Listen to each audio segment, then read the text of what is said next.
Okay. Maybe you can say, can people hear you? And then if we could get somebody in the chat. Can the people on the Zoom hear us? If somebody could put that in the chat, we'd appreciate it, just so we know. Want to welcome everybody here tonight. Our format's going to be, we're going to go through a presentation on some of the work we're doing, some of the things that we're moving forward on. Brad Eifert, who is the district manager, fisheries manager out of Kearney for this area, he's going to be doing a lot of the presentation. Tony Beretta back here is our fisheries management assistant division administrator. We've got Derek Kane, who's with the university in the co-op unit. He's going to be in charge of doing the creel that we've got scheduled for out here. Sean Ferrier is out of our North Platte office. Jared Lawrenson is out of our North Platte office. Daryl Eichner's around the corner there, I think. Most of you probably know him. Commissioner Zingula is here somewhere. There he is. Okay. And we've got about 75 participants online on this. And so we're going to move forward here. There'll be time for questions and answers afterwards. So if we'll kind of have to repeat the questions so the people on Zoom can hear them, and then we'll be answering those questions as we move along at the end there. And appreciate you guys all coming out in this really nice weather you got for us. Driving out from Lincoln, it was 79 in Kearney when I went through. So, and by the way, I'm sorry, I'm Dean Rosenthal. I'm the fisheries division administrator out of Lincoln office. I've been in that position for 5 years approximately. I was in fish production before that. So been with the agency a long time, started at North Platte Hatchery. So with that, I think we'll go ahead and get started. Again, appreciate you guys all coming. This is really important to us, and we want to make sure we get everybody's input as much as we can. And unless Patrick is going to run us out at night in a couple hours, we'll be here. So, okay, we'll go ahead and get started. Brad. All right, thanks, Dean. Yeah, I'm Brad Eifert. I'm recently been appointed the fish chief or the fisheries supervisor for the Southwest District. It was previously held by Brad Newcomb, but I've been in this position since about last October. So kind of just getting my feet under me for this part of the state, but appreciate you all showing up. We're just going to give you a short overview of quick presentation on what we're going to do today. We're going to keep the talk pretty short and sweet, so we have plenty of time to ask questions towards the end of it tonight. But basically, I just want to give you a quick overview of the Southwest District if you're not familiar with it. Talk about some upcoming reservoir levels, and but we're going to spend most of tonight talking about some of our fish survey results, with an emphasis on walleye, obviously. The Southwest District encompasses a big chunk of the southwest part of the state. Obviously, we have about 30 counties and 350,000 people that live in this part of the world.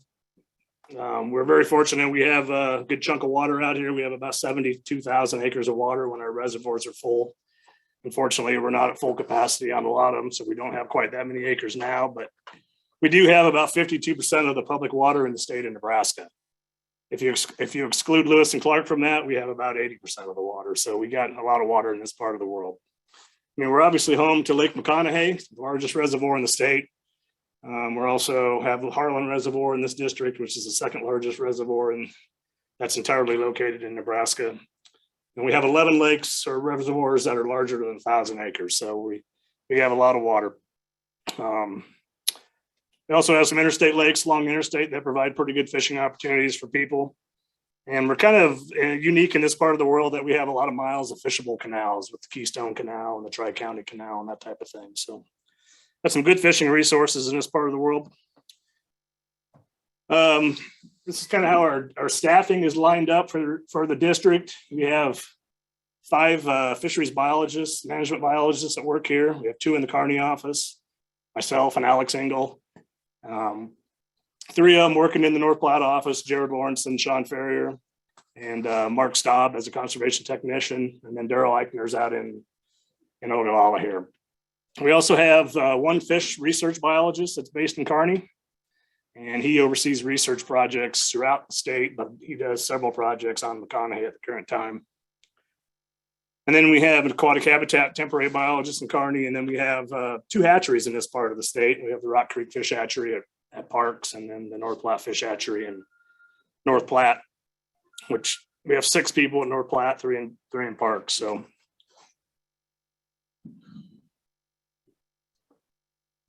I'm going to dive into reservoir elevations to start the talk off. Water is obviously the key component for having a quality fishery, no matter where you are. And I just wanted to give you kind of a brief update of what I know for the current and projected water elevations for McConaughy this year. I mean, we're currently sitting about 22.5 feet down from full pool, which puts us at about 67% capacity. From talking to some of Central's engineers, it doesn't look like we're going to come up much this year, just a couple feet between now and that projected full pool in June. So they're looking at 32.45 or 32.46 for a projected high, which would still leave us about 20 feet below full pool. So unfortunately, the snowpack in the North Platte River Basin, which the North Platte River provides the water, obviously, for this lake, and it's not good right now. It's way below the 30-year average. So we're not expecting to see much for inflows this year, and that'll probably tail into next year also with because that snowpack generally takes about 2 seasons to get to this reservoir. So it's not real positive for the future unless we start getting some more moisture in the mountains. I do want to mention, the water that's stored in McConaughy is obviously used for power irrigation and endangered species purposes. Game and Parks has really no control over that water. We do provide some correspondence with the power companies, Central and NPPD, but all the storage rights for McConaughy are obviously owned by NPPD or Central Nebraska Public Power and NPPD. So when the reservoir drops, it's not at the fault of Game and Parks, and there's not much we can do about it a lot of times. If any we were on the Southwest meeting we had last week, we talked a little bit about some of the access projects we have in the state. And got 2 pretty big ones going on here right now at Martin Bay and Cedar View.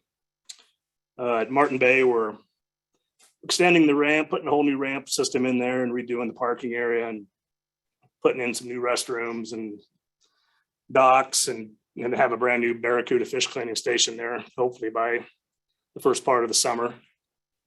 Then over at Cedar View, we're doing some extensions to that ramp to tie it into the parking lot a little better, and then put in a new cement outhouse and some boat docks and lighting and that kind of thing. Possibly we'll get a new fish cleaning station there too, but we're waiting on some funding issues for that.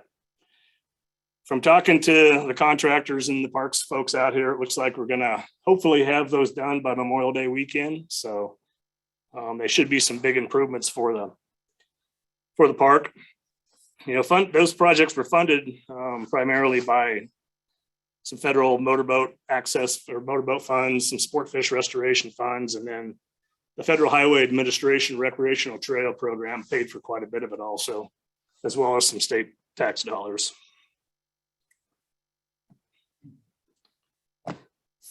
And with that, I'm going to just dive into fish sampling for what we do out here at McConaughy.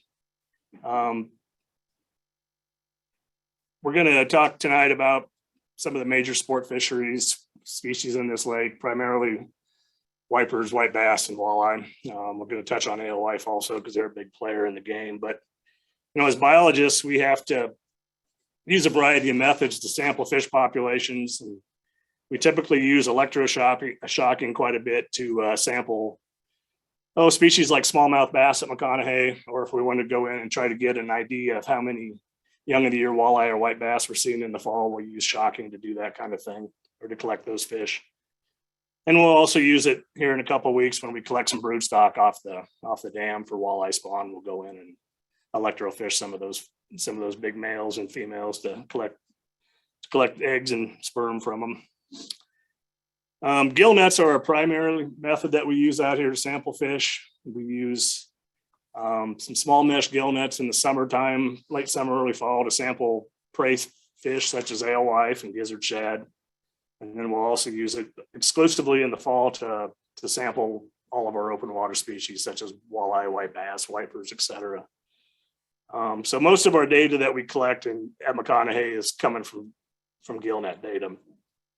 Trap nets are something we use for shoreline species of fish, and we don't have a whole lot of that in McConaughy in terms of crappie and bluegill, so we don't use them here quite as often. So, and then diving into the species that we sample, I'm going to just touch a little bit on wipers. They're a fish that were introduced into the reservoir back in 1992. They're obviously a hybrid fish between a striped bass and a white bass.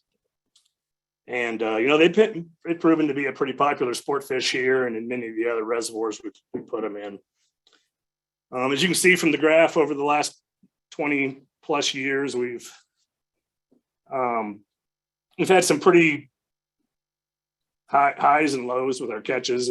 Wipers and white bass are both somewhat difficult to sample because they're a schooling fish, and so sometimes they're kind of hit and miss on whether or not you get them in the gill nets or not when you're sampling. But as you can see over the years, our average catch is about a little over 3 fish per net here. And our management goal, we'd like to see at least 5 fish per net. So we're a little bit below that. But in the last several years, we've kind of bumped our stocking up on them here a little bit. And so the last couple of years, we've been seeing quite a few more wipers in the system. And we have a lot of fish currently over 20 inches right now in the population. And in our survey last fall, the biggest fish we caught were pushing 28, 29 inches. So we have some real quality fish here for wipers right now. For wiper management, since they're a sterile hybrid fish, we tip stocking them is the way we maintain them in a reservoir like this. And so we're able to, adjust their population densities just by the frequency of our stocking and our stocking rates. So we don't stock them every year. There's been years where we haven't stocked them for 4 or 5 years. And then the last several years, we've stocked them in consecutive years up until 2020. We didn't put any in last year in 2021. But we're typically recommending only 90,000 fingerlings for the whole reservoir when we do it, which is only about 3 fish per acre. So we're stocking at a real low density, and just trying to provide a trophy sport fishery for them. Right now, we're going to look at our survey results from this fall, and then based on that, we're probably looking at stocking them again in 2023. I'm thinking for the future, we're probably going to stock on alternate every other year or every 3rd year, just so we don't get too high density of wipers in the reservoir, but still have enough fish to provide good sport fishing opportunities for big fish. I mean, currently right now we have the state record wiper in that came out of the reservoir back in 2020, almost 22-pound fish. We have consistently, McConaughy has a high number of master angler wipers coming out of here. And you can see back in the early 90s or late 90s, we were taking over 200 master angler wipers a year out of here. And we did, that orange line represents the year we changed the master angler requirements from 20 inches and 5 pounds, and we bumped it up to 24 inches and 8 pounds. So you can see it caused our numbers of master anglers to drop off quite a bit, but some of the biggest wipers we see come through our master angler program are typically coming out of McConaughy every year. White bass, catch of white bass has been extremely sporadic over the past 30 years here. We're to the point now where we're typically only catching a couple fish per gill net on average, which is well below our management goal of 5 fish per net. And we'll go into this a little bit more detail, but obviously alewife are probably having a pretty big impact on white bass natural production right now in the lake. So, but we do produce some pretty nice white bass here. The ones that can get through the gauntlet of alewife as a youngster grow pretty big, and they grow pretty fast. And we'll see quite a few white bass over 15 inches show up in the creels here. For management, like I say, we've had really inconsistent natural recruitment since the introduction of alewife back in the 80s. You can see we first stocked white bass here back in the early 40s when the reservoir was built. And we didn't do anything with them until the 90s, and they did really well. But by then, their population started to drop off. So we started stocking pretty heavily with fry then. And then since then, we've switched over to fingerling stockings, and we've been stocking fingerling white bass for about every year now since about 2013. Currently, we've been stocking about 400,000 of them a year, which is a pretty low rate also, but they're a kind of a fickle fish to raise in our hatchery system. They're real difficult to collect the spawn from, and then they've been difficult to culture in the hatchery system. So, our folks at North Platte have kind of got it dialed in how to do it now, and they've been pretty good at raising about 400,000 of them a year. So that's kind of the number we've stuck with for stocking. And we're seeing some of those fish show back up in the angler creel, but we're still not seeing real high densities of white bass in the reservoir. And it's primarily, we're thinking, due to poor recruitment or interference from the alewife, interfering with their natural recruitment. So let's talk about alewife a little bit more. Alewife aren't native to the state. They were brought in here. They were brought to Merritt Reservoir back in 1965 as a prey item for that reservoir when it was built. And they were first introduced into McConaughy back in '86. Prior to that time, they'd had a real hard time getting a good forage fish established in this lake that would support the striped bass population, the walleye population, the white bass, et cetera. They went through a lot of different species of prey fish, and they couldn't find one that worked real well.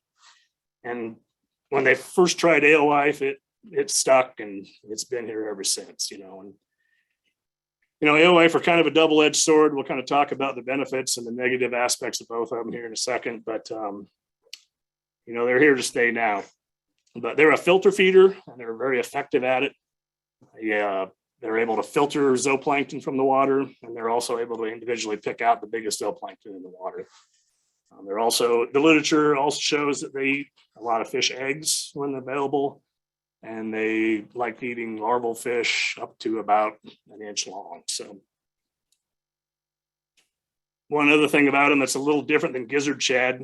Gizzard shad are pretty cold intolerant. They don't like the cold water real well. So in a lot of our gizzard shad reservoirs, we'll see big die-offs of gizzard shad every winter. We'll lose almost the entire gizzard shad population, and we'll just have a few adults survive. And by the following, May, those adults will reproduce, and you'll get a real big year class of little gizzard shad.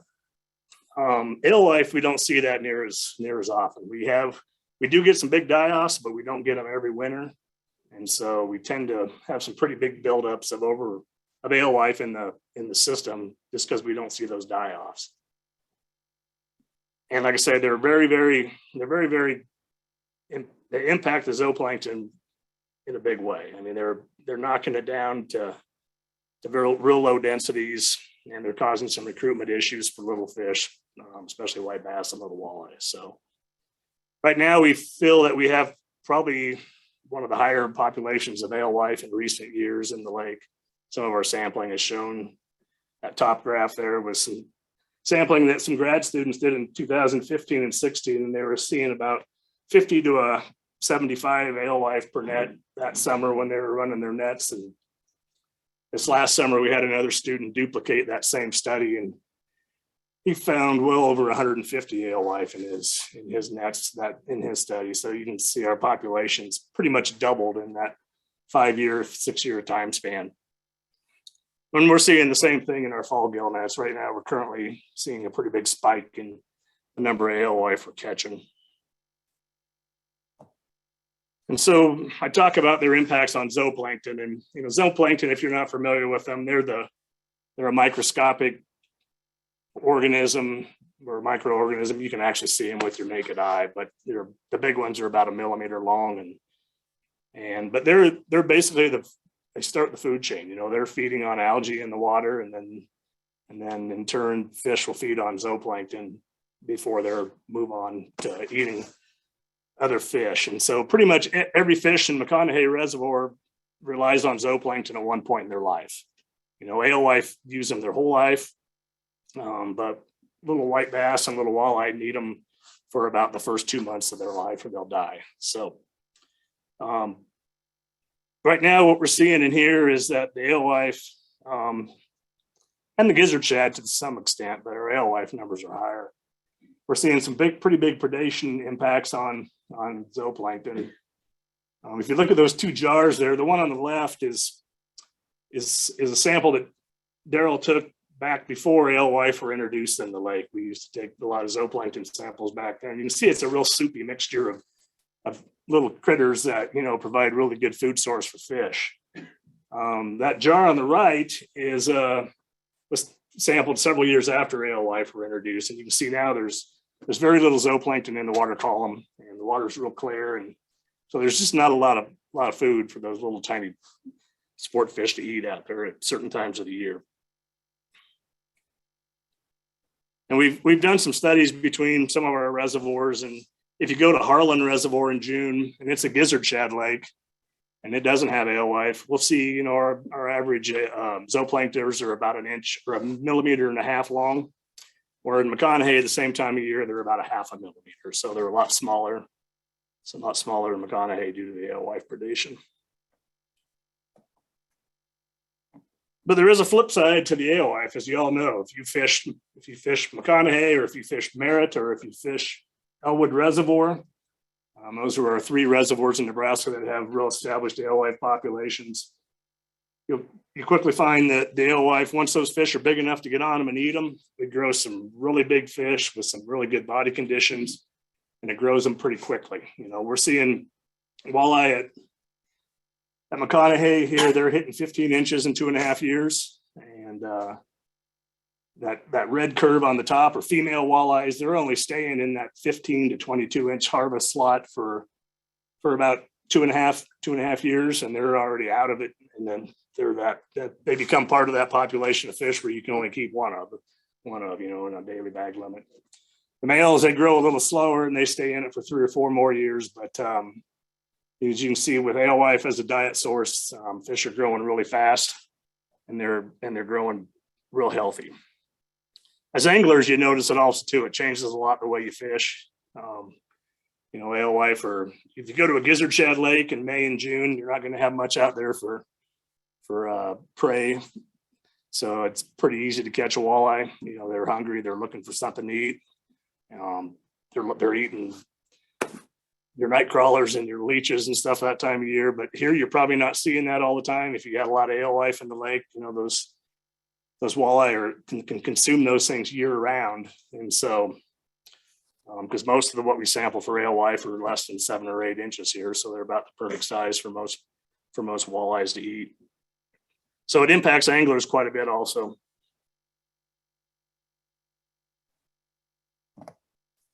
Okay, let's dive into walleyes here. Obviously, walleyes are the top sport fish here and in most of our reservoirs in Nebraska right now. Pretty popular sport fish.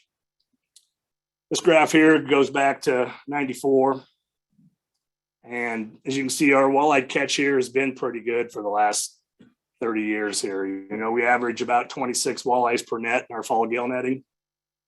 And we have some years where we're well above that and some where we've been below, but most years we're right in that 20 to 25 fish per net range. We typically see all sizes of fish here. This graph splits things up by size limit, under 10, 10 to 15, 15 to 20, and so on. You can see most of the fish we sample here are 15 to 20 some inches long, but we do see pretty good numbers of fish over 25 on an annual basis. You know, typically year in, year out, McConaughy serves as about the #1 walleye fishery in the state in terms of what we see in our fall gill netting, and typically always has the best size quality. For management of walleyes, we're pretty much stocking is one of the biggest things we're doing for fish management on walleyes out here right now. We see very little natural reproduction out here. Couple of our studies that we've done with marked fish show about anywhere from 90 to 96% of our fish or walleye in a given year are stock fish. We just don't see much for successful natural reproduction. We've been stocking pretty much 1.5 million fingerlings or more every year for the last quite a few years. It's based on we stock our lakes based on a number of fish per acre.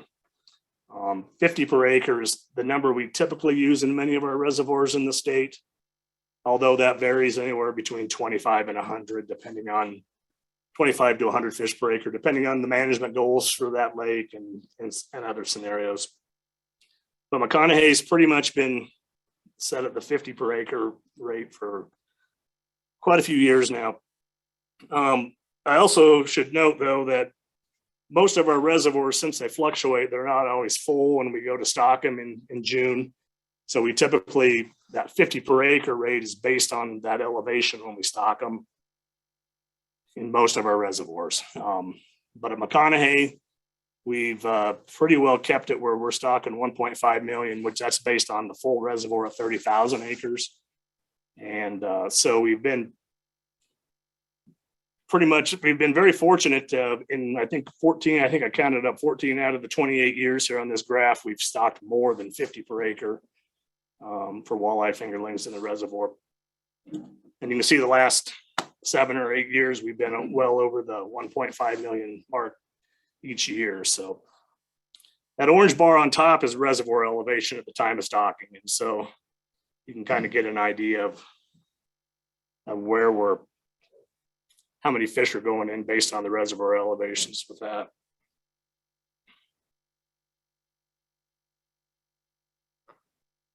Well, I'd have to say walleye anglers have had it pretty good out here for the last 30 years. I mean, there's McConaughy is considered a nationally known walleye fishery by a lot of people. You read about it in some of the big fishing publications. It's hosted some big tournaments over the last 10 to 15 years with some big name walleye anglers coming into town. And, they've put up some pretty big weights to win the tournaments. The lake is home to the state record, has been for 50 years now.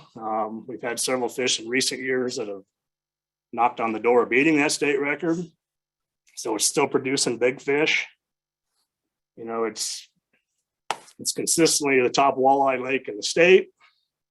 It leads the state in master anglers. From 2021, we saw, I think we had 90 master angler walleyes turned in for the whole state, and 60 of them came out of McConaughy. So, 2/3 of the big walleye that were caught last year came out of McConaughy. Over the years, it's also typically been a pretty good place for people to come and catch a limit of walleyes, eater-sized walleyes. I'd hate to guess how many thousands of pounds of walleyes have come out of this reservoir over the years and fed who knows how many fish fries throughout the world. But things are starting to maybe change out here. We're starting to see a kind of a slight decline in some of our net catches for walleyes, and we're starting to hear some complaints from anglers and where they're having a harder time finding some of these smaller walleyes in the population. So maybe things aren't as good as what they had been. We don't know. So we're gonna look into that here. This graph here kind of displays our catch over the last 30 years, and you can see we see a declining trend on our fall gillnet catch of walleye here. It's not a great decline, but it is a significant decline, and it's showing up. But it's not just unique to McConaughy here. We're seeing it also. It's quite a few of our other Nebraska walleye reservoirs. We're seeing a decline at Merritt, which is another alewife lake in the state. We're seeing it at Harlan. We're seeing it at Calamus. Pretty much, I could probably put a graph up of all of our walleye lakes in the state. And you would see a slight decline going down right now, just for one reason or another. And it's not just unique to Nebraska. We're seeing it from having conversations with biologists in other states, we're seeing the same thing in some of our other states. So, and even some of the big well-known lakes like Mille Lacs and stuff, we're seeing this. So I just want you to know that McConaughy is not alone in other places. When you look at year class strength of what we're seeing here in McConaughy, we judge a year class how strong it is based on age 1 or age 2 gillnet catch of walleyes. It's kind of hard to do with age 0 fish because typically they're too small to get captured in our gill nets. And so we feel by age 1 or age 2 that most of the fish have been are big enough to be captured in our gear when we're out trying to sample them. So you can see we're seeing a decline in some of those fish. But I also want to point out that walleye populations, we don't get a big year class out of walleye every year. It doesn't matter if it's in a natural system or in a stocked reservoir system like this. It just doesn't typically happen where you get big year classes every year. The last real good one we had here at McConaughy was in 2015, it looks like. You can see we didn't really sample that many. We sampled real good numbers of age 1 fish in 2016, those would have been the ones born in 15. And you can see that again in 17. So those have kind of been the fish that have been driving the system for the last few years. But since then, we haven't had a real good one. We've been a little bit below our average. So we're hoping that, we're due for another one, because typically you'll see real good year classes. You can look at this graph about every 4 to 5 years, you'll see another big year class come on. So if you break it down by the catch of, fish by size group, you can really see it in some of the smaller fish. You see that decline in the 10 to 15 and the 15 to 20 inch walleye. We're seeing the decline in those. But, on a positive note, we're not seeing it in the bigger fish right now. We've actually seen an increase in some of the bigger fish in the reservoir. So, there's obviously some that are getting through, and we're seeing quite a few more 20 to 25 inch fish. And the number of fish over 25 has been staying pretty stable.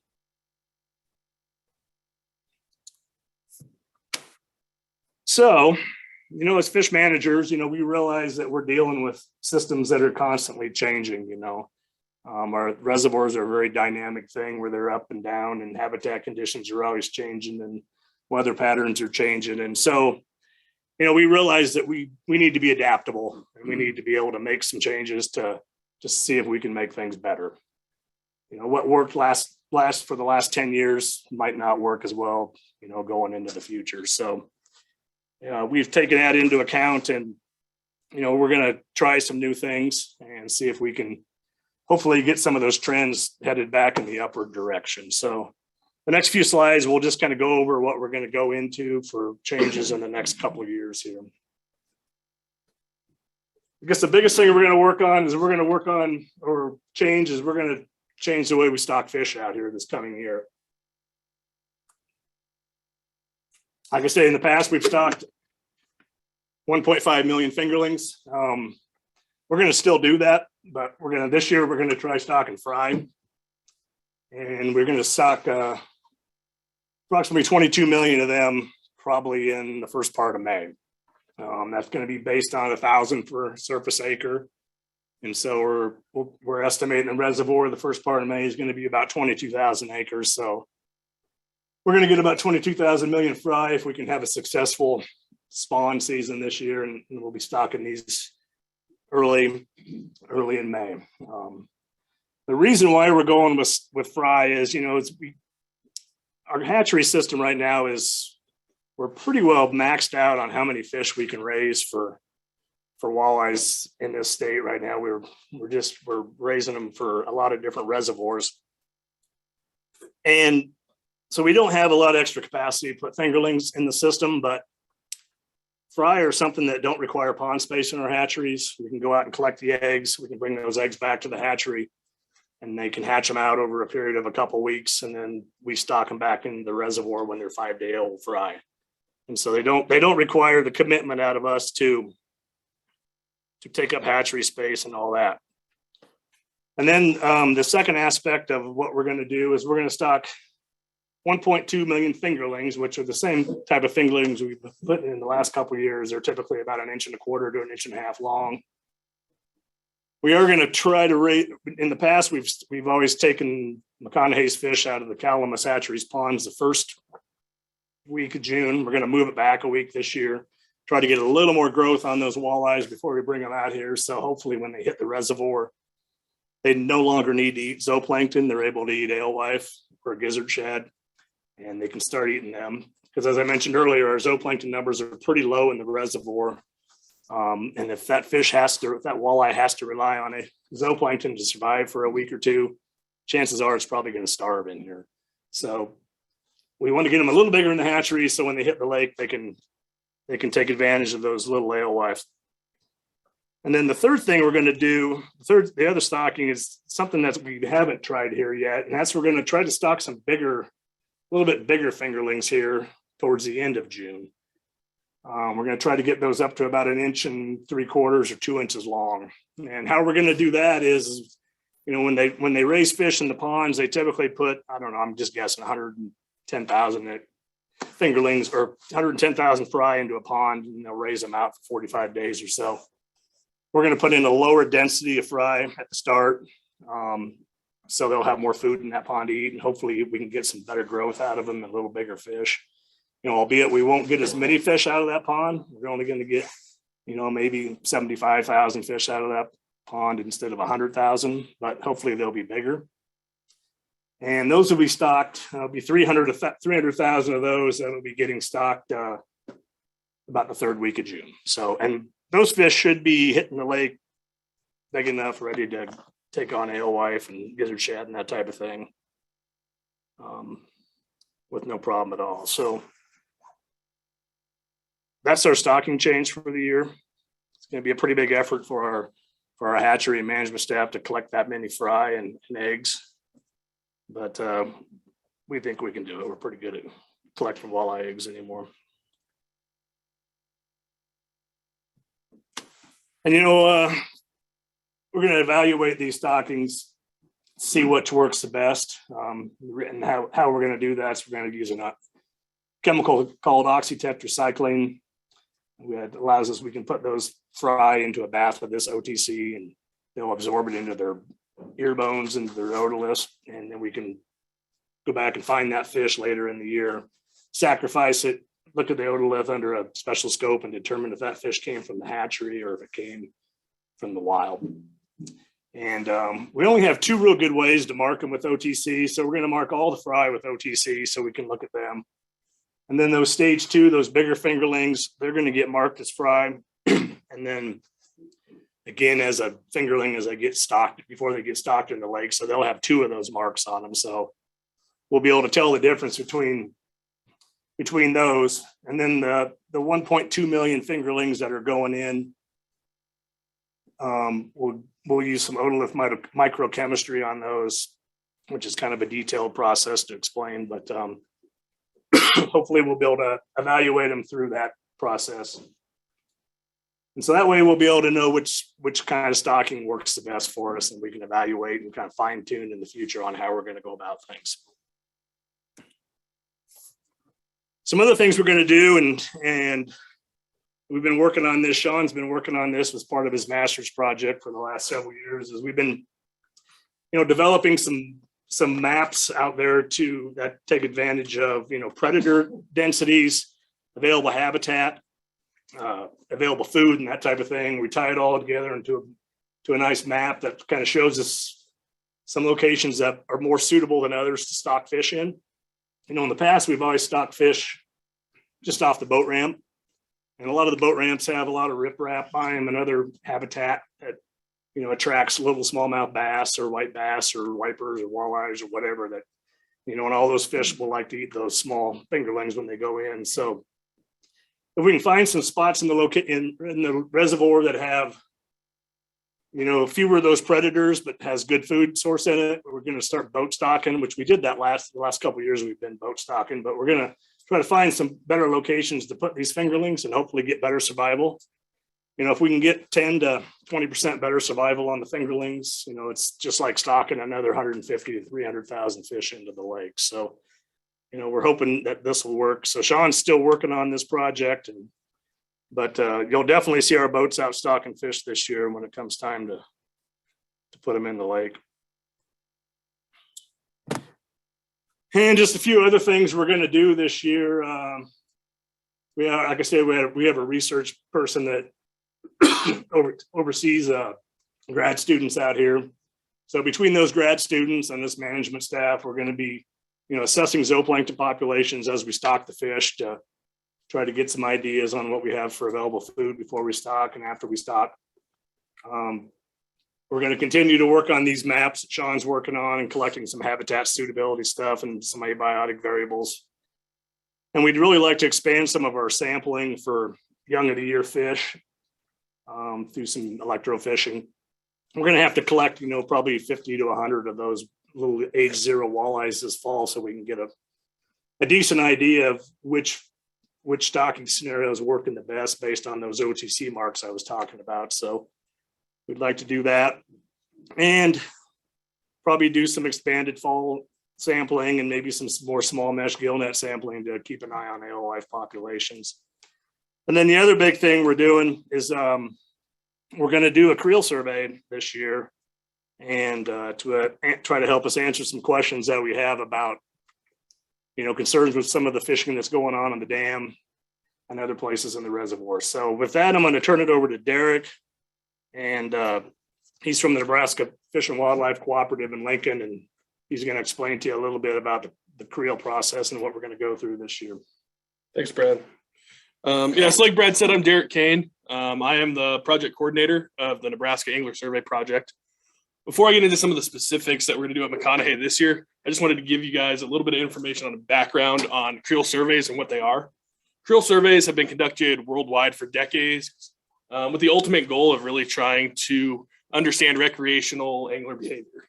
And the things they're specifically trying to look at is angler effort, angler catch, and angler harvest. These are three main metrics that the Creel project attempts to get information on, and then we pass that information on to the Nebraska Game and Parks Commission to help them improve their management of our fisheries across the state. Creel clerks will be out on the lake wearing blue polos like this, and they'll collect information on angler effort through counts. At randomly generated times throughout a clerk shift, they'll drop what they're doing and go and get as close to an instantaneous count of the number of boat anglers and bank anglers. And so with that, the number of bank and boat anglers for each count are averaged across the day, multiplied by the number of hours the clerk's out at the lake. And that generates basically a daily estimate of effort in angler hours.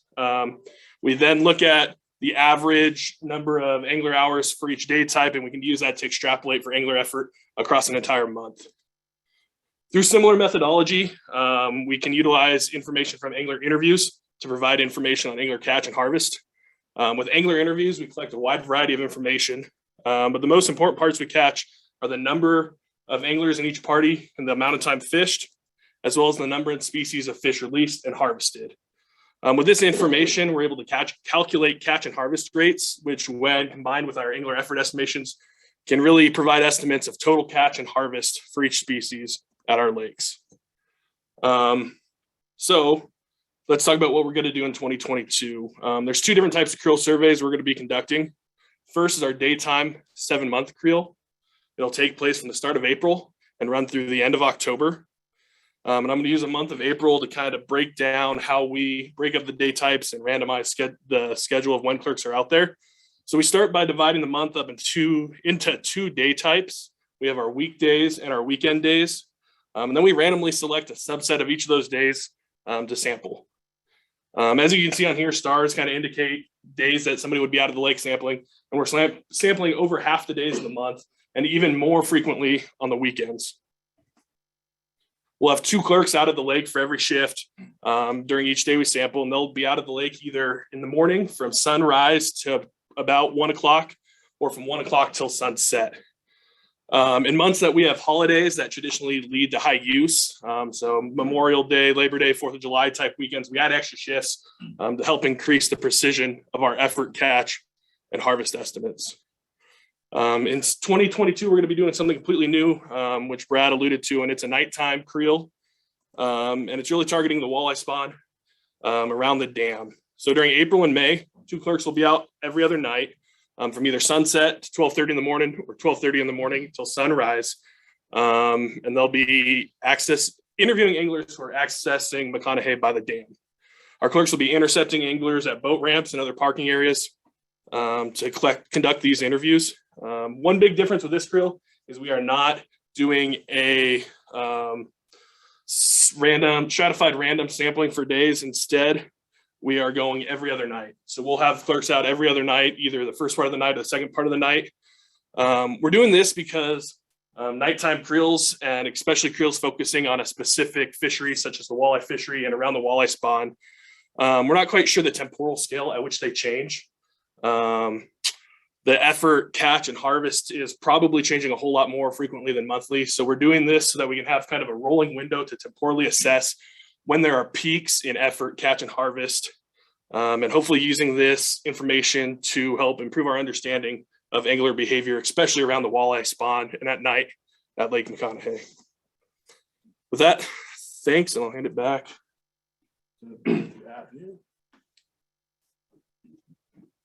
Well, with that, that kind of concludes our little presentation. Lasted a little longer than what I anticipated, but this slide here just shows all the staff in our district. I would encourage you in the future, if you have any questions, concerns, comments, or if you just want to talk fish management, feel free to reach out to us whenever. You know, we have a full-time person at this lake. Daryl's here full-time.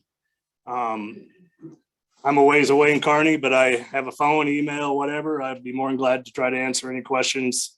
So feel free to reach out to any of us at any time. That's what we're here for. And would be more than glad to, answer any questions you might have and help you out. We'll be with you in just a minute on that. With that, I think do you have anything else you want to say before we start? One thing, Derek didn't mention it. If you've got a college student or somebody that's retired and you want a job, Derek would be more than happy to train you on a creel and have a good summer job. Get us talk to a lot of people, visit with a lot of happy people. I think you'd really enjoy it. You'd get a new perspective.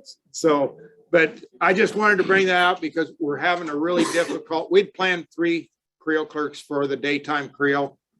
What Derek didn't say on the nighttime creel is him and his boss are going to be out here working a lot of it. So we're having a lot of trouble getting help, as they are in a lot of places. And so I don't know what people are doing, but apparently they don't want to work.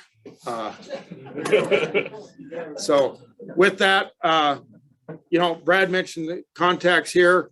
You can contact Tony or myself in the Lincoln office. Tony's number, I think, is in the fishing guide. Mine, get on the website, you can find mine. We're available.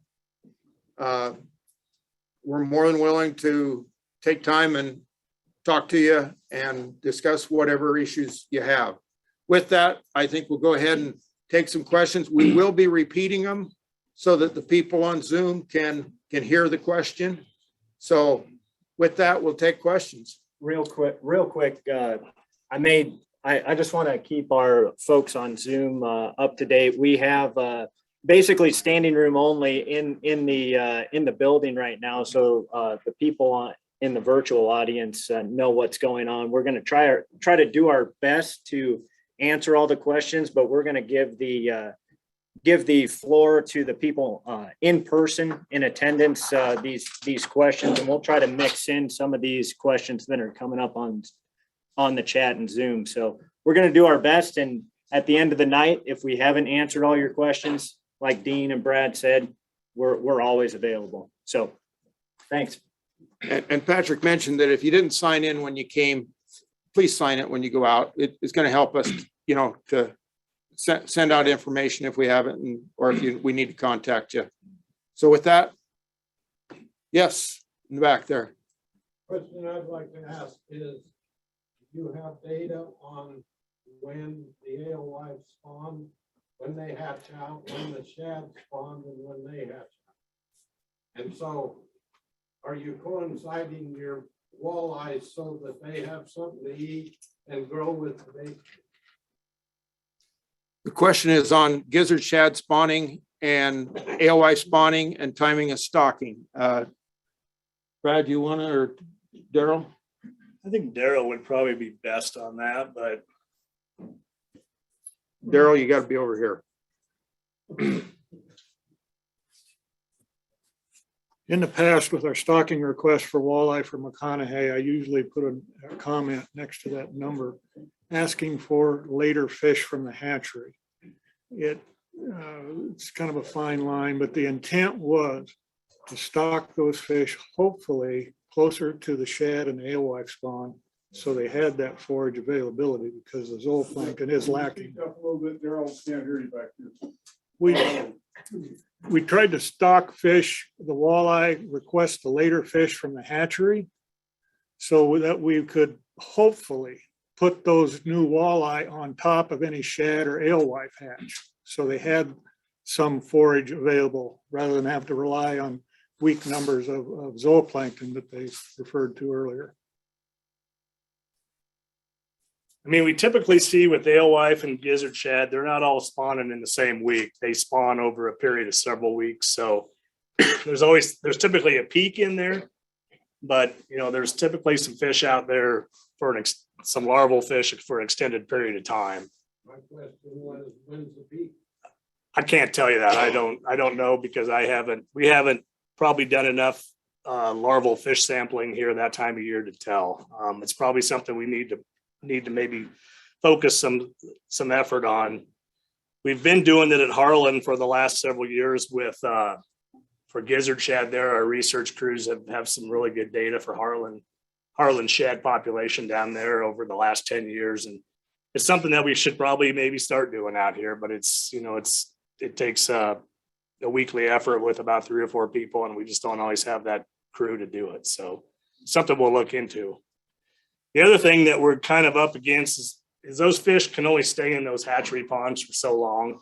We can't hold them too long, because they start running out of zooplankton in those hatchery ponds, and then they start getting skinny, and the mortality goes up on them pretty high. So, we've been our hatchery guys have been spawning those fish that we use for fingerlings as late as they can, and then putting them in the ponds as late as they can, so we can try to, stock them towards the mid to end of June. But, it's kind of a balancing act to get all that done.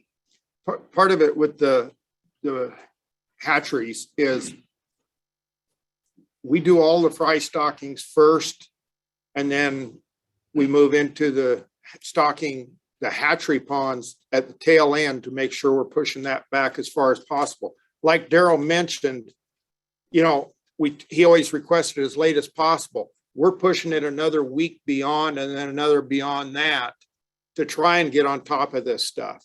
In the past, we've always monitored based on zooplankton, but if you've seen, we don't have that so much. And, Brad mentioned the fry stockings.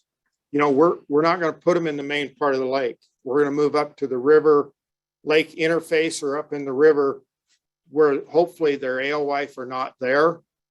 And hopefully there is some zooplankton up in that area to where we get those fry a start, and before they move down into the lake. Some of the research that's been done has shown that most of the fingerlings, the young of the year that they've been sampling, have been towards the upper end of the reservoir.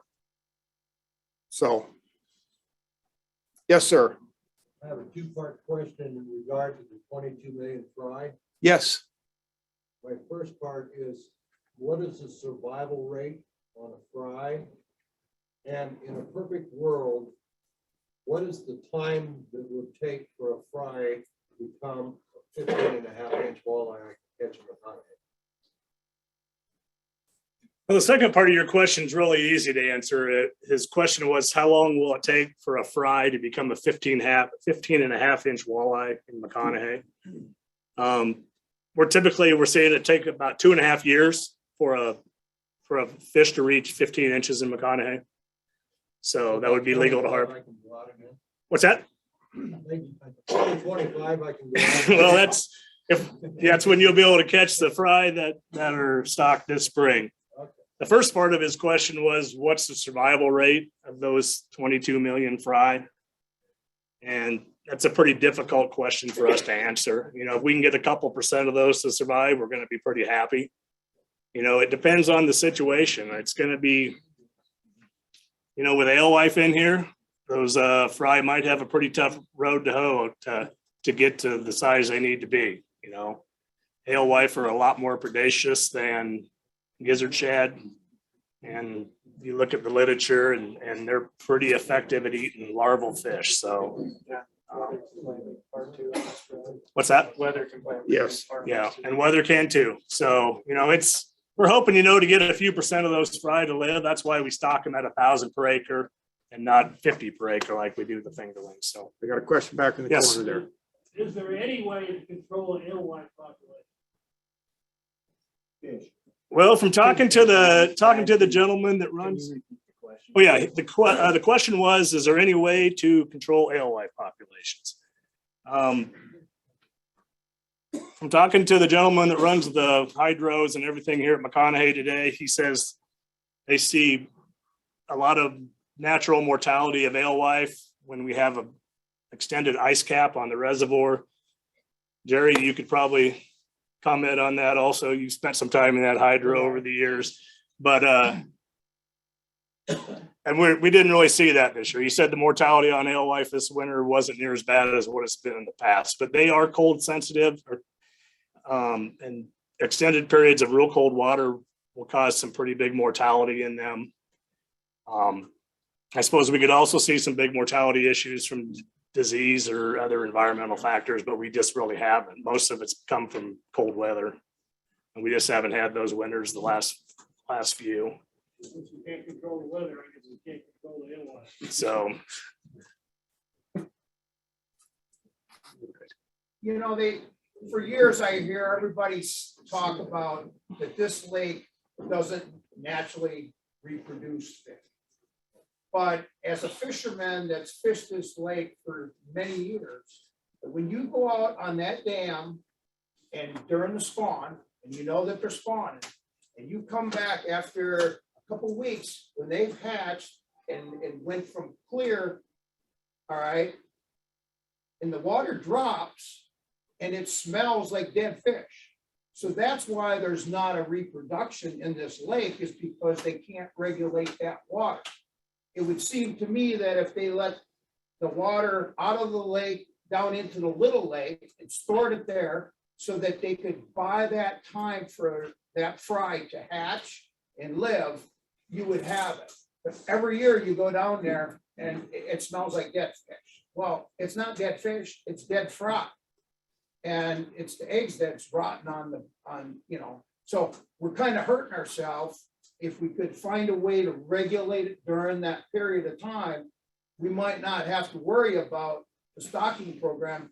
It should take care of itself.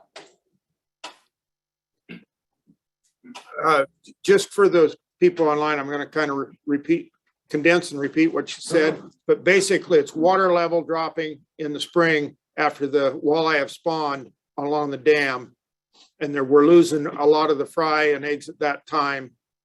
And if we can maintain water level during that time, we might have better success at natural reproduction. Does that catch it? Thank you.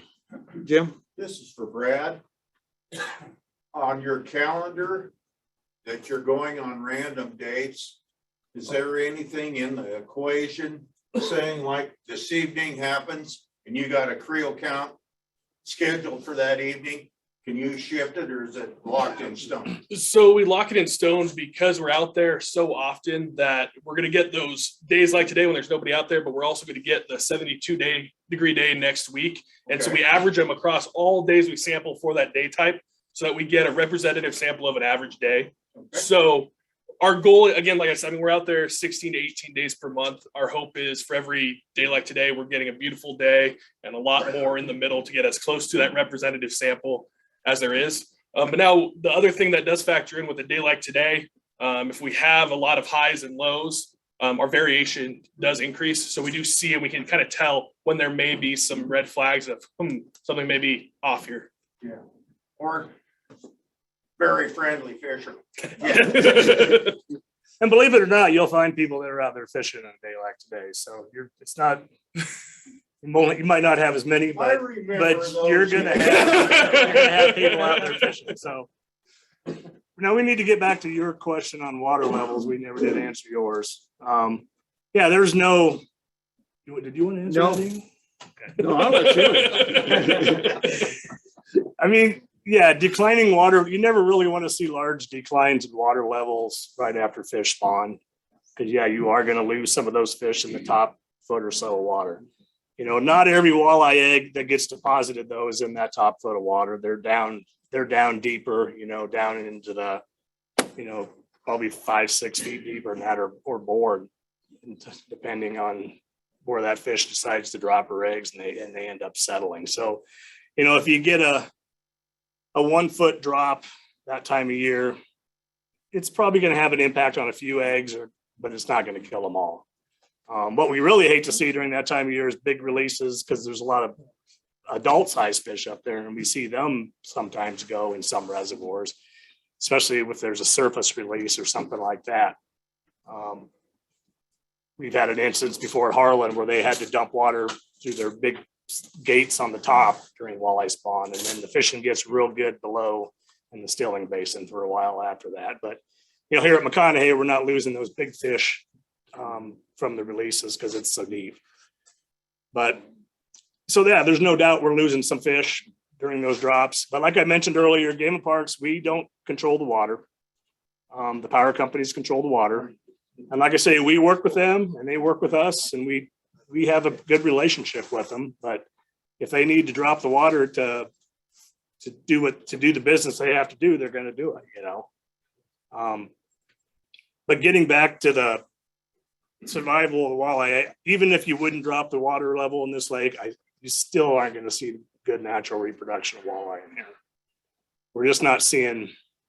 We're not seeing good natural recruitment of walleye in any lake in Nebraska that has alewife in it. That would be Elwood, and that would be Merritt, and that'd be McConaughy. The gray. At the start of this, you guys were talking about all this boat ramp stuff you're doing, which is all great. I'm great for it, but we all know the cycle we're going through is low water. Our best boat ramp we're gonna have is divers. We've got a piece of crap road going to there. Is there anything in the maintenance or we're gonna do for that road? Or yeah, the question is what kind of maintenance are we going to do to the Burma Road to get down to Divers Bay? Eric Riggins, do you want to answer that question since you're here with Parks?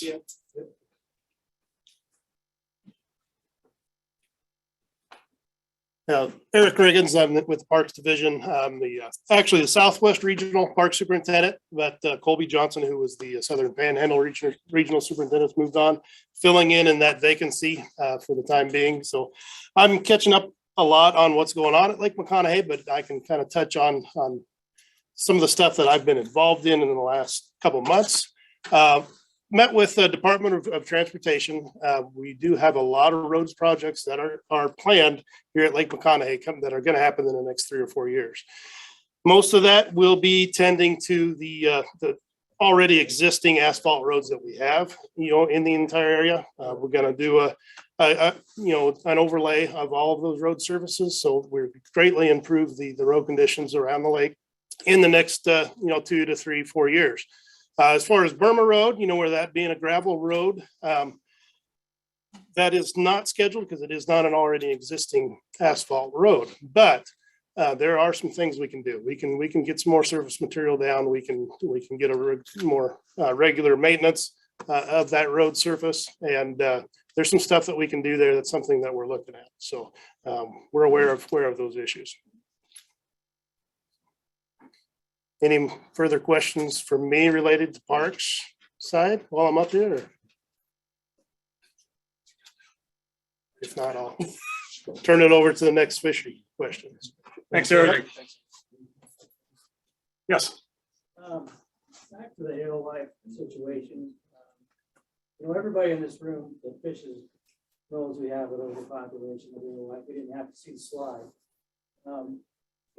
I wonder if there's any consideration, you know, you talked a little bit about viper and white bass numbers, and I know this is primarily about walleye, but I know we have walleye here, but they're hard for us to catch. I mean, we know there's a predator-prey imbalance. And, you know, are we looking at any potential remedies for that? I mean, why the apprehension on such low density stockings on wipers, for example, where, you know, there's a great predator fish that could help eat them down for us and in turn, I think, not be a direct competitor of walleye and potentially improve our catch rates on walleye. I mean, is there any reasons why we're not looking at maybe bumping up those other predator stockings as well? Yeah, the question was, why aren't we bumping up the predator stockings of white bass and wipers to help control alewife numbers in the reservoir? Who wants to take that one? I may You wanna take that one? just a little bit.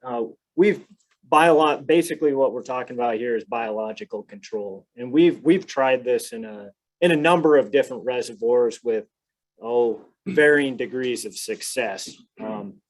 In a system like McConaughy, with how large it is, the dynamics of all the predator species and prey, it poses a lot of challenges to actually know that density of predators that would take care of the prey.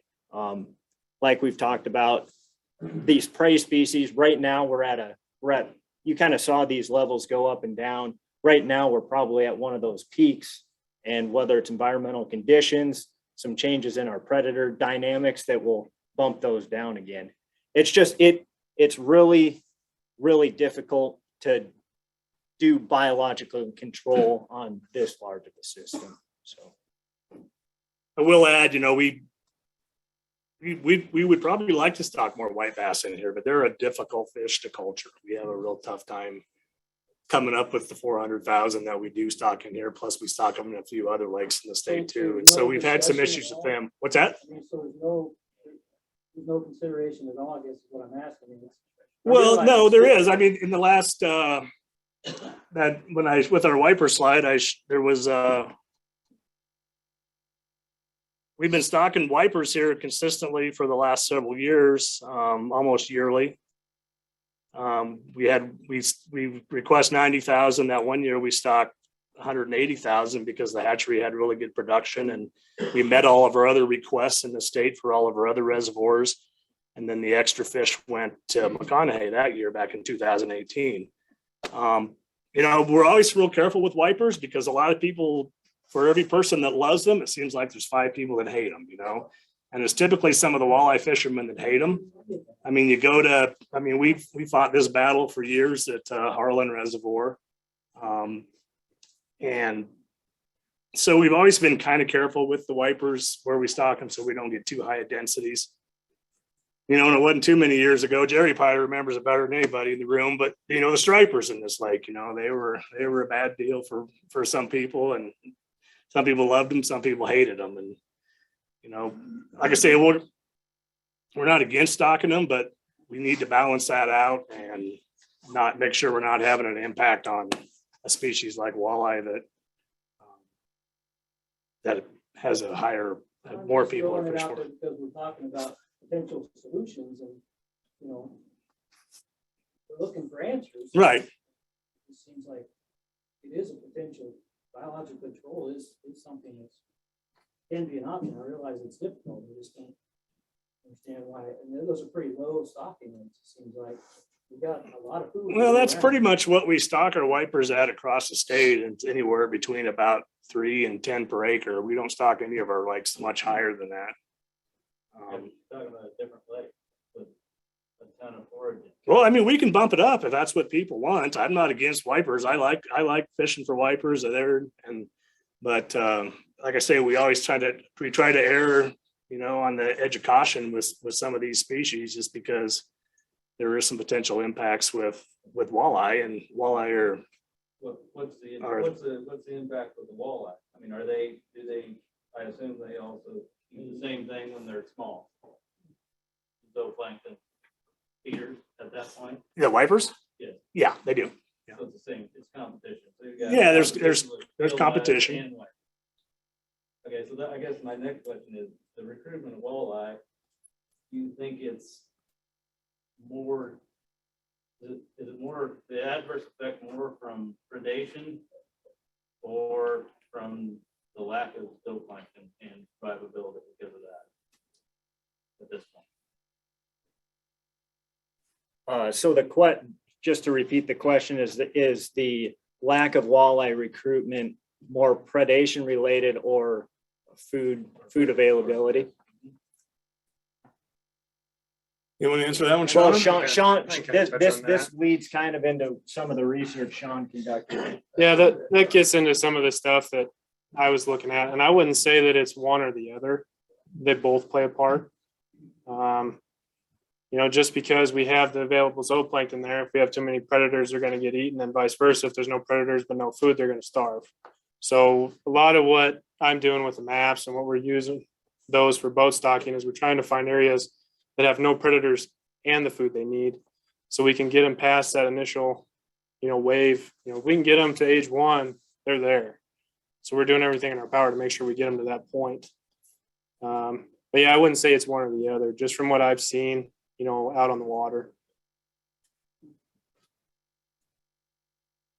So Yes, what sir. are your plans for the next 2 or 3 years down the road? For what? Well. For stocking? You've told us what you're gonna do in 2022. Okay. Do you have an idea of what you're gonna do in 23, 24, 25? Yeah, the question was, what's our plan beyond 2022? What are we going to do for the next 3 or 4 years here? In terms of stocking for walleyes, it's probably going to be very similar to what we were doing this year. It takes we're going to evaluate it for a couple years to see how it's working. So we will again stock fry in 2023. We will again stock, the 1.5 million fingerlings. Same numbers.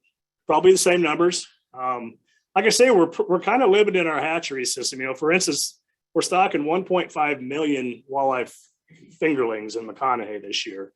Our statewide request this year for 27 reservoirs in the state is like 3.7 million walleye fingerlings. So we're stocking 40% of our walleye fingerling production in McConaughy this year. So, we do have 28 other reservoirs that we stock fingerlings in, and we're obligated to take care of them with fish too. The second biggest reservoir in our district, Harlan, we're fortunate there that fry stockings work really well there. So we're not using any hatchery ponds to raise fingerlings for that reservoir. We've found that if we can get some fry in that lake early in the year, due to its southern location in the state, those fish take off and get on top of those shad and do really well. So, that lake's not tying up ponds, but currently McConaughy, all of McConaughey's fingerlings are coming out of Calamus Reservoir. And I was told today by our production supervisor that 40% of the ponds that they're raising fingerlings in this year are all coming to McConaughy. So The thing too on the advanced fingerling stocking, if we find in the research that if those are showing up more than anything else, we may drop that number from 1.5 and stock more of the larger ones where we're not going to raise as many. Because it'd be logical to consider that if we get the good survival on those and versus the others, it'd be logical to increase that to see if that continued. It's not like we're going to stay stagnant. We're going to evaluate each year. So, but we got to continue these things for multiple years. One other thing is, as far as our plans for the next few years will be the continuation of our Creel surveys. So we can continue looking at, we need variation. Basically, this year is not going to be the same as next year as far as angling, whether it's weather, different opportunities, when the true spawn hits, where the peak is. So we're gonna do that next year in addition to the 7-month creel to get better information on catch, harvest, length frequency of what's out there, what the anglers are catching. So that'll give us some better information too, to piece it all together with all the other evaluations that we're doing out on the lake. Yes. Are we retaining all our walleyes in our hatcheries, keeping them to the state of Nebraska, or are we trading them out to other states for other game fish? We do trade some, but all the walleye that we raise in our hatcheries are staying in the state. Yeah, the question was, are we Oh, sorry. trading walleyes for other fish to other states? So We do an equal trade with Colorado, fish for fish on walleye. We can get them earlier there and for Harlan, and then we give them later. So, but as far as anything we raise in the hatchery, it stays. Yes, sir. Another hatchery question. I've heard before that we're up against the limit with the rearing ponds that were basically maxed out. So is there any future plans for expanding those? It seems like a long-term solution to what I hear seems to be a problem. I don't know if you guys consider it a problem, but that, we're up against the max that we can raise. Is there any long-term solution to that? I think anybody in here that pays for a fishing license or whatever would gladly see that if that's going to benefit stocking program. Is there any plans for that long term? The question, any long-term plans for expansion on the hatcheries? One of the things that's in the plans, and we had a study done back in 2017 to evaluate our hatcheries and what needed to be done. And one of the things that needs to be done, and we've got it about to go out for hiring a consultant, would be to line the ponds at a North Platte hatchery. Reason that a lot of the walleye are coming from the Calamus is their lined ponds, and they got better growth there. We can't keep enough food in the ponds at North Platte. We got to run so much water through them to keep water in them that we don't raise a fish like we used to there. So that's changed, and that's something we hope to be able to improve upon. Adding hatchery ponds would be ideal if we can find the space and the water rights for that. Logically, it would be in the Calamus area in my mind, because we have the water there. Having the water right to use the water and stuff is a critical thing on that. But yeah, we're looking at those things. We've improved our production of walleye and a number of other species over the years. I mean, our percent eye up on our eggs is way better than it used to be. Our survival in ponds, we've looked at, different stocking rates and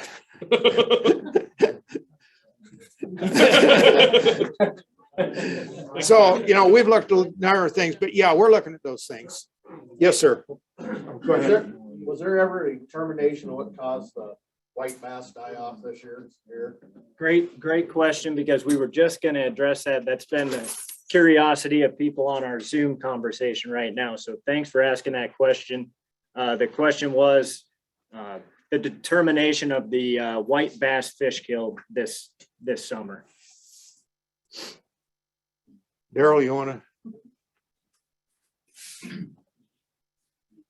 The die-off we saw at McConaughy was primarily fish in that 15-inch size group. There weren't many smaller or larger. For us to have an opportunity to send fish tissue to a lab, the fish have to be alive when we take those samples, and these fish have been dead for a couple of days. We did find a few fish right here in Spillway Bay and a couple other places later on that were in shallow, clear water and swimming in a lethargic motion manner. We were able to collect some of those fish. Those fish were sent in for tissue samples. One of our hatchery staff at North Platte did some initial scope work, found that they had a couple of different protozoan parasites on the gills. The tissue samples that were then sent to the lab, everything came back inconclusive. They didn't find much other than some parasites on the gills. Did that cause the initial die-off?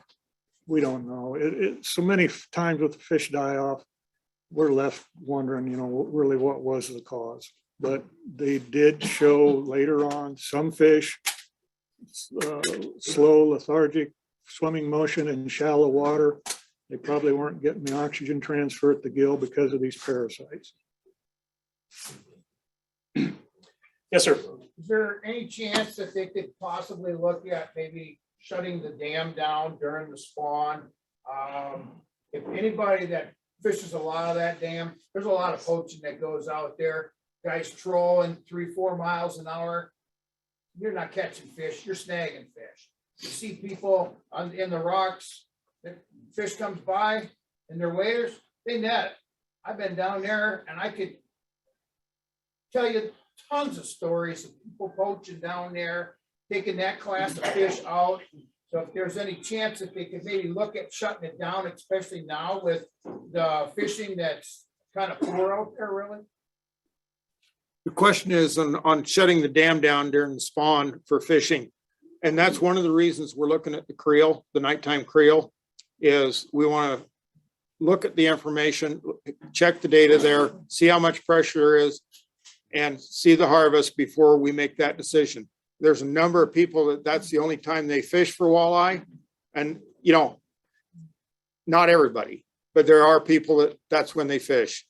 We have to look at the whole picture, and that's one thing we're hoping to get from the creel is the amount of pressure and actually what's going on there. I know I talked to our law enforcement, Dan Kling, who's in charge of this district out of Alliance. They did details last year, working the dam, 3 officers, if I remember correctly. And so law enforcement will be looking at it closely. And we'll also be doing the creel, but we have to get some information before we can make that decision. And just a little bit more details on the creel. The way we're going about it, doing all of April, May, we realized the walleye spawn isn't going to last 2 months. But since we don't have any information, we wanted to get out there and capture the entirety of it to help build on for next year. Like Tony mentioned, when we do it again, we'll have more information, be able to use what we learned this year to help into that. And hitting on some of what Dean said too, we're going to be asking some other questions other than just number of people, time fished, and fish caught, to find out where people are fishing on the lake at other times of the year or not, where their zip code is, where they're from, to try to get some demographics of just who is fishing at the dam at night, which will hopefully help in future decisions relative to that. Yes, sir. Got 2 questions. Have walleye fry ever been stocked that far in the west of the lake ever? Okay. And the other question would be, I don't know how far west the Alewifes travel in the lake. But would it be logical that if they don't go that far in the shallower water up there, that there should be more zooplankton for the fry to eat in those early stages by stocking that far west in the lake? Okay, what was the first? Yeah, the question was, how far west have walleye fry been stocked in McConaughy? And should there be more food available up there and less alewife? We really haven't stocked fry in this reservoir too many times. Daryl could maybe expand on it a little bit, but we had one stocking of a couple million fry back in 2008, wasn't it, Daryl, that showed it? But prior to that, we haven't stocked fry here hardly at all. The reason we chose that area up west to stock them is because, with that river flowing in, there's a lot more nutrients up in that part of the reservoir. And typically we see a lot more production of algae and zooplankton in that environment. And, some of the research we've done here and at other reservoirs show that the plankton levels are a lot higher in those upper ends of the reservoirs that time of year. In the past, I don't think has been as many alewife up in that part of the world. But, from talking to anglers and some of the stuff now, we're starting to see alewife that far west, earlier in the year too. So, but we're going to try it up in that part of the lake because that's where the best food source is right now. Going too far up the river is probably going to the conditions might be a little too sandy in that river to support fry. They're pretty delicate at that stage in their life, but. Any other questions? Yes, sir. Yes. I know this is totally off the subject, but a few years ago, we used to be able to go out and catch a lot of perch. And I haven't caught a perch the last 3 years. Is there any? We'll turn that perch question over to Daryl. Question was, Thank you. perch fishing was good here several years ago, but not so much now. Starting in 1999 was the last lake level that resembled something full pool. From 2000 on down to 2004, we stair-stepped down and hit a new record low in 2004 of 3197. That's 60 some feet below normal full pool. That was 14,000 surface acres. It was a fourth of the volume we ended up with at that new record low. At the same time, you had that lake level stepping down. You had terrestrial vegetation established on that exposed lake bed. After McConaughy started to recover, you still had some growth, some terrestrial plant development. We got to 2010 and we had unusually high river inflows. We gained 8,000 surface acres in the year 2010 alone. So that flooded thousands of acres of terrestrial vegetation, something that sort of resembles a new reservoir that are always so productive. Well, the perch found it to their liking, the northern pike found it to their liking, some largemouth bass. Unfortunate, well, that was 2010. We got within 5 foot of normal full pool. In 2011, we got the remainder of that 5 foot. We got right close to full pool. Unfortunately, in 2012, with the drought, poor inflows, high irrigation demand releases, we lost 7,000 acres in 1 year. Those perch came off with 1, maybe 2 dominant year classes and none after that. They just faded away. But yet there were enough perch out there and northern pike that certain anglers, some anglers were targeting both of those species and being successful targeting those species. But both have faded since then.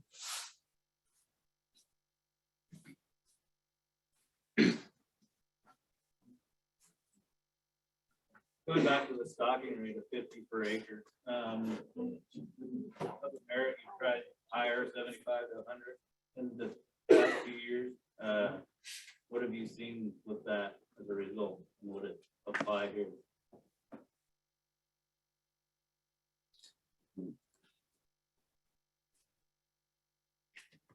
The question was, we've been stocking walleye from 75 to 100 fish per acre at merit. What have we seen for results up there?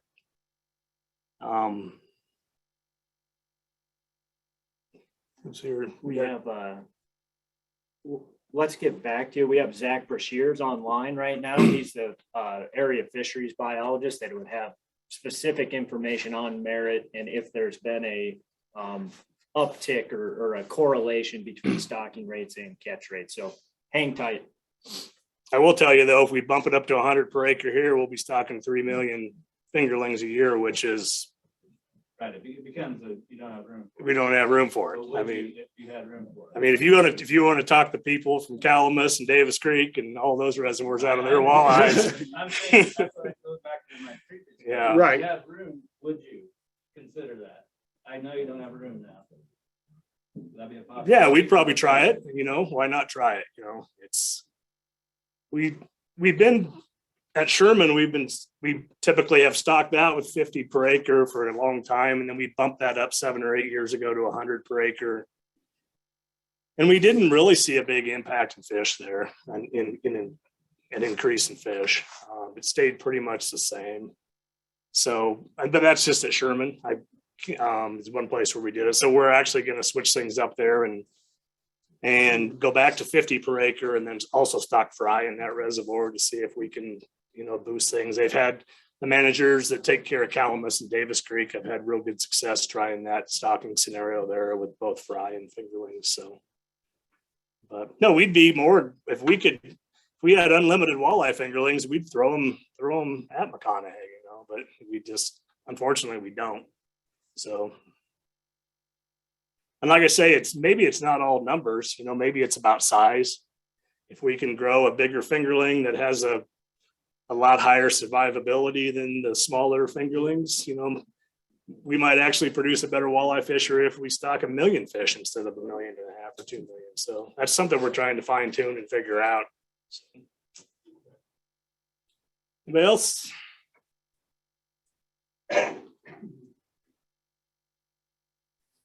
Are these slides available somewhere? Someone want to look at them after the fact?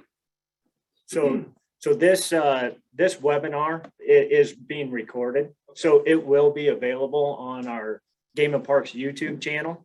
And if you did provide your name and your email, we'll send this video out to this group for that. So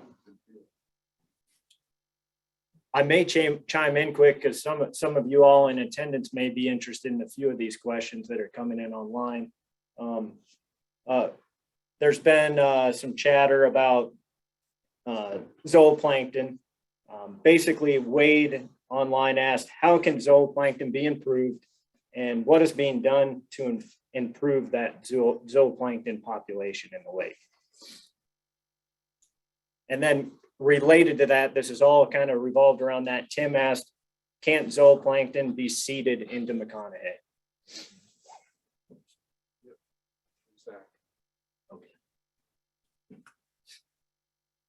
We need Dr. Holland here to answer Yeah. that. Okay, go for it. That's a pretty tough question on something on the scale of McConaughy where it's a flow through system.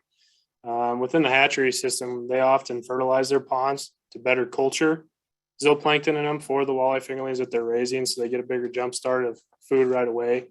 On a scale the size of McConaughy, it's pretty tough. And even if you did do something like that, we still have such a high population of alewife out there, they're probably just going to eat them right away anyway. So it's not something that's real feasible at this time. If we could come up with an idea to do something like that, we definitely would, but it's just not a real feasible type of thing to do at this time. We do have a quick answer for the merit question about stocking rates and if we've seen any correlation between those. Our biologist tells us that basically it's been variable over the years. There's been ups and downs, and it's not always related to alewife density, but there has been years where those alewife densities have been lower, where they've seen a little bit better recruitment of the walleye population, even at when they stock at 75 per acre in merit. So thanks, Zach. Yeah, unfortunately, with natural systems, there were so many variables that are coming into play at all times, whether it be weather patterns, water levels,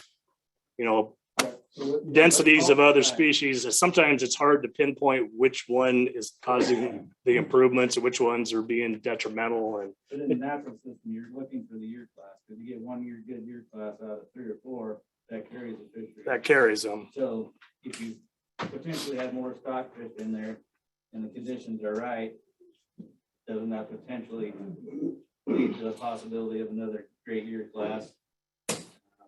Rather than, the lower stocking rate, say an average class with the same kind of conditions. I guess that's what I'm getting at. If you get, you hit the home run every 3-4 years. Right. Good spot. Right. And in a lake like McConaughy, where we're not seeing a lot of natural production, that would, the stock fish probably aren't having, I guess what I'm trying to say is in lakes where we have natural reproduction, which is not a lot of our lakes in the state, but we do. Sometimes we worry about stocking more fish on top of those and then getting too high of a density and just wiping everything out because there's not enough food. But we don't have that issue in McConaughy because we're not seeing much for natural recruitment or natural reproduction on walleye here. So, any other online questions?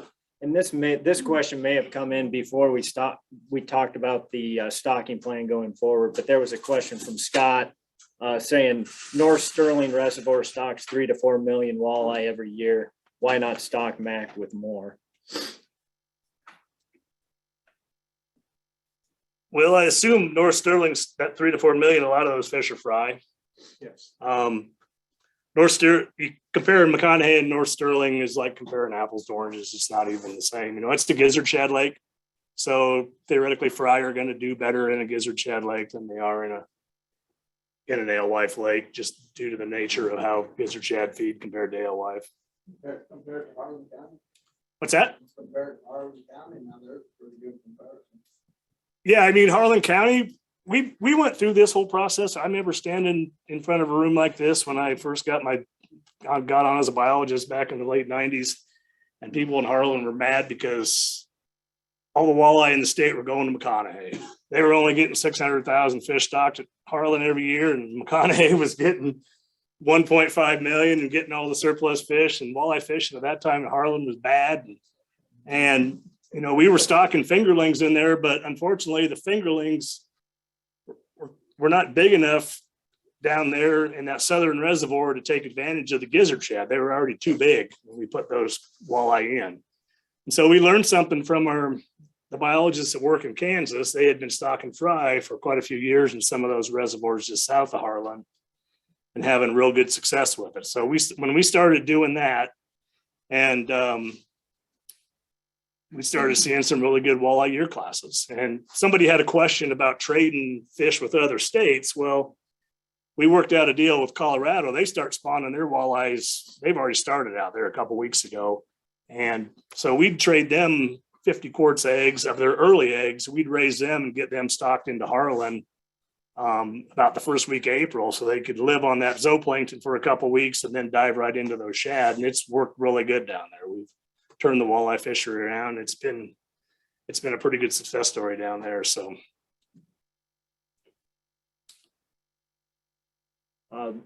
this kind of plays into the alewife conversation that was being had before, and it was somewhat addressed, but Mindy asked what predator species would be best suited to prey on alewife, and would a striper population which uses cooler water, wouldn't that be helpful?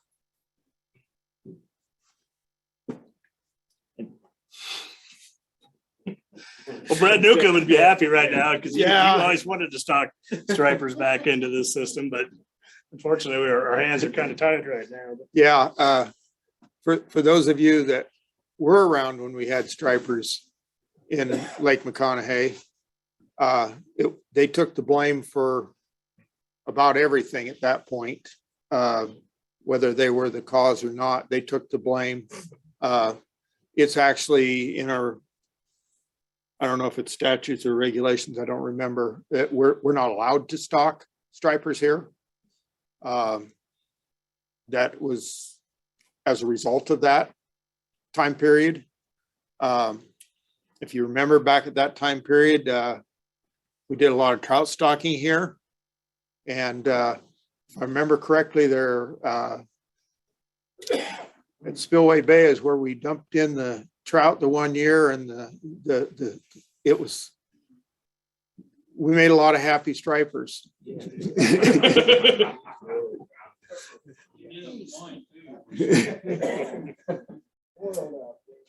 Yeah, so stripers probably is not going to be an answer. The wipers, we can at least control numbers because we don't get the reproduction there.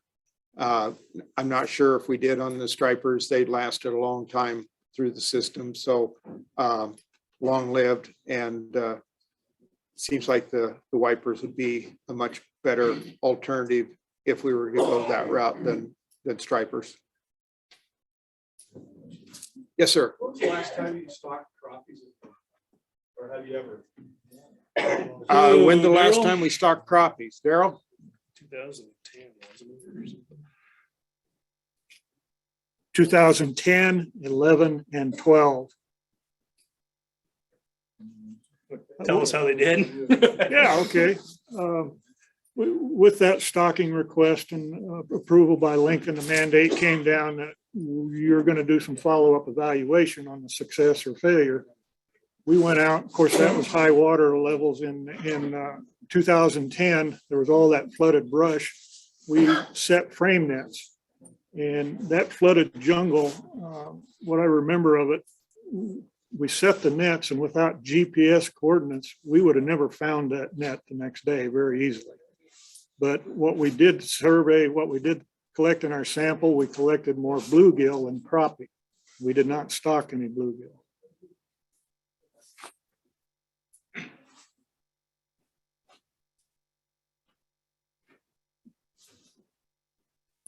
Any other questions from the group here? Tony? There's a lot more now comments rather than true questions coming in.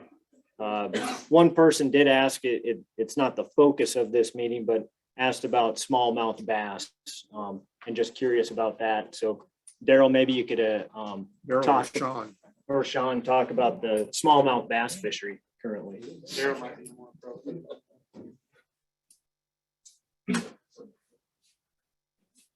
They usually don't show up any significant number with our fall standard surveys. A better technique is to collect them with a shocker boat. They're present. I can't tell you if we've had a significant increase. They hold their own. They prefer that rocky shoreline, whether it's face the dam, the bays west of the dam on the south side, up around Lemoyne. What has been noticeable, we've had 12 to 14 master angler smallmouth recorded in recent years. We used to have 3, maybe 4 smallmouth tournaments here at McConaughy. We have 7 now. They're gotten much more popular with some anglers chasing those smallmouth. I will add, a majority of them are going to be sublegal, but the numbers are there, and they provide some good fast action. They're very, very scrappy fish. Yes, sir. Did you get information from the Creel Survey during the spawn that it's hurting the population with everything that goes on down there? Would you be willing to shut the dam down? Yeah, the question was if we get information from the Creel Survey indicating that there's harmful activities taking place that is impacting the fishery, would we be willing to shut the dam fishery down? I don't know. It's going to take. We'll see what the Creel Survey tells us first, and then we'll go from there. I'm not going to give you an answer yes or no right now on that because I don't have it. There was like an option. Yeah, it's definitely an option. I mean, we currently have 2 reservoirs in the state where the dam is closed. Minotare is a complete closure during the spawn. It goes from March through the end of April, and Sherman's just a short duration one that goes from April 1st to April 20th. Like Derek talked about the Creel Survey, it's even more, or it's more than just catch and harvest information and that sort of thing. It's seeing where people are coming from. How many times are they fishing here? Basically, it takes into account our angler demographics of who's utilizing this resource, because we know there's a diversity of anglers that are coming from a lot of different areas that it could be in some cases it could be helpful.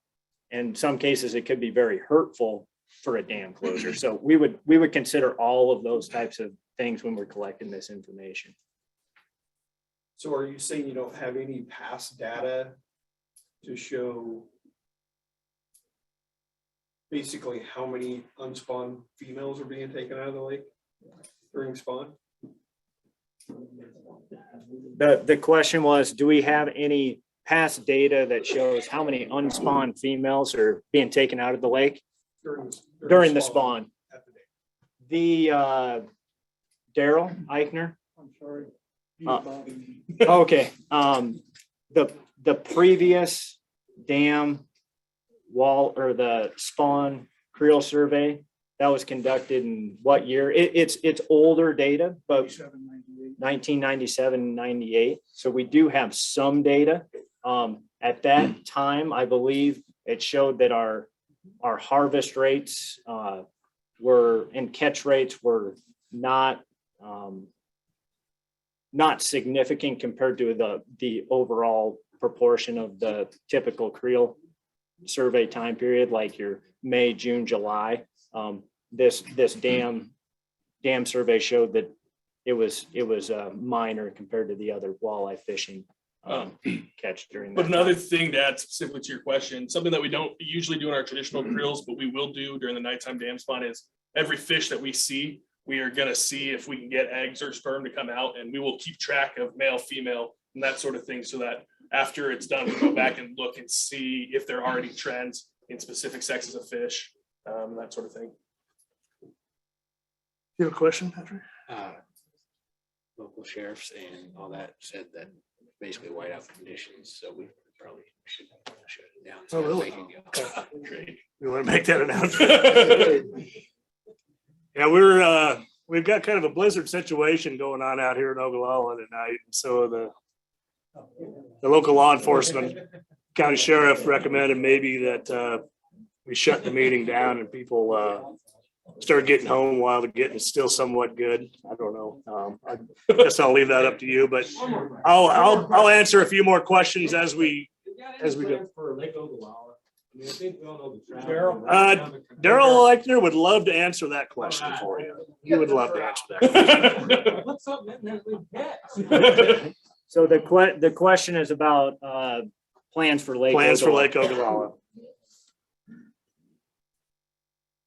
We have, over the years, we've renovated Lake Ogallala 3 times, back in 1969, again in 1997, and again in 2009. Purpose for those renovations was to knock down the carp and the white sucker numbers that interfere with that tremendous invertebrate food base that exists down there. The reason those trout grow so well is they got a terrific smorgasbord of various species of invertebrates. They do so well. And it's not just the lake. You got the canal and the river downstream that are, I overuse it all the time. Lake Ogallala compared to McConaughy, Lake Ogallala is a 12-month-a-year fishery that McConaughy is not. You can't catch a cold out in McConaughy through the ice. Very, very little success. But NPPD told us last fall that they had a work project planned this fall down on the diversion dam. Their plan was to go with their water operation plan is to go through an 8-week period where they would lower Lake Ogallala to a point that it would drain the Keystone Pool so they could do their work. And they asked if that would interest us with another renovation. And yes, certainly it would. We needed at least 2 weeks for that chemical to detoxify before any water goes down the river. We don't want to have a fish die off downstream. And actually 3 weeks would be safer in their 8-week window, but they've since informed us that they won't be able to close the river gates to keep that water from going down the river at this time. So it doesn't look like there's going to be a Lake Ogallala renovation this fall.